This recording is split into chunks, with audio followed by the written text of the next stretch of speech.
I'm a veterinarian, and in 2001, I was diagnosed with malignant melanoma. It was quite a shock. I sail and I race, and I was told that it all really had to do with my sun exposure. It was on my arm, and it had actually been misdiagnosed twice. I'd been to a different dermatologist for the last couple of years before that, and I was concerned about that spot, and they'd said, no, it's nothing important, and in fact, at one point, they just froze it off. When it grew back into the area of the scar, then I was quite concerned. I was told after the surgery to remove it, which is what they did surgery, at that point, there really wasn't a good, no good medical treatment for malignant melanoma. They just said, you have a 100% chance of having this again. It's most likely not going to be good. And that was what I got. My cousin had died of malignant melanoma. There's quite a lot of it in my family. I was really concerned about it. But I was lucky because I am an integrative veterinarian, and I practice a lot of holistic medicine, a lot of things that we learned here at the Truth About Cancer for Humans is what I already do for my animal patients. So I just treated myself like a dog with melanoma. And I said, all right, what would I do? And I really changed a lot of what I ate because it's difficult. You see so much out there. Everybody's, it's the easiest thing to eat is the most processed and the, most lovely looking foods that are, processed, lots of sugar. So I stopped and I ate better, fresh, organic. We started growing our own organic food. I added in some supplements that I thought would really help with the melanoma. What I do for animals, including fresh mushroom therapies, different types of supplements with fish oils, trying to treat what I considered would be things that were really healthy for the skin.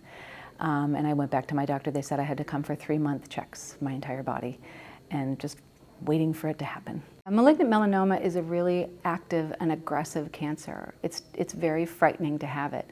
I think having the surgery and having a combined approach with integrative medicine really helped me.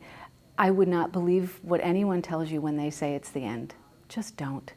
You can do better, you can eat better, you can fast a little bit, you can watch how, if you're eating organic, if you're avoiding chemicals and pesticides that feed into this type of an aggressive cancer. Because it's so aggressive, it also means it has a lot of chinks in its armor. So you can fight that. You can totally make a difference with nutrition. You can make a difference with supplements. You can get your body to kick it out. Because your body made it, your body can take it away. And just use everything you can. I went to the doctors every 3 months, religiously, full checks, everything. And they, every time, were like, oh, you're looking even healthier. Your skin looks great. Nope, that's not a problem. Checking different things. For a while, they kept taking little pieces off of things, like maybe this one.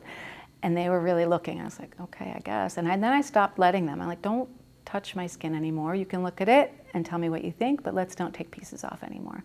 So then after a year, it was, we went to every 4-month checks, and then it was every 5-month checks, and every 6 months. I haven't been back for a year and a half now. I'll go back in. I'll keep checking, but I feel really good. And it is now 2017. I never had a recurrence. I've been healthier than I've ever been because of actually having that. It made me focus and think about, okay, wait a minute. If this means I'm, don't have long hair, what am I going to do? I want to make my life, my family's life, my children's life better. And then it spread to my clients and the patients that I treated. I got more aggressive about nutrition. I got more aggressive about teaching, and in fact I even opened my own university to teach this to veterinarians and technicians and owners and industry professionals. The Royal Animal Health University is in existence today probably just because I had that scare with cancer.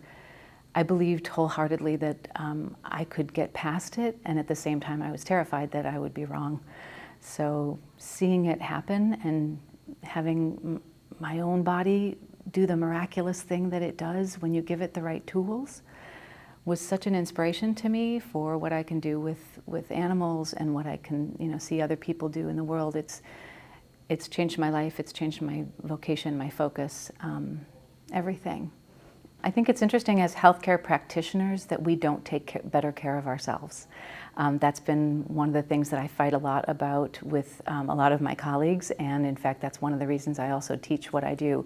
We do a lot of heal or heal thyself coursework because I didn't pay attention to my own body. I was worrying about the animals, I was worrying about other people, and I sort of thought, I'm fine, I'm busy, I'm fine, I have to just keep going, it's important. And the most important thing is paying attention to every living being in my sphere, including myself. So when I had, even when I sort of was worried about this spot on my arm, I wasn't really treating myself for it. I was like, oh, well, the doctor says it's okay, I'm fine. And it was sort of the same thing for a moment when they said, oh, you have malignant melanoma. And I just remember, oh my gosh. And then them saying, you're going to get it again. This is hopeless. I almost let that in. And then I thought, I'm not going to let that in. I'm going to do what I do for animals. I can do this for myself. I can do this, what I've learned about. I can make a difference for my own body, and then maybe I can take that knowledge and help others.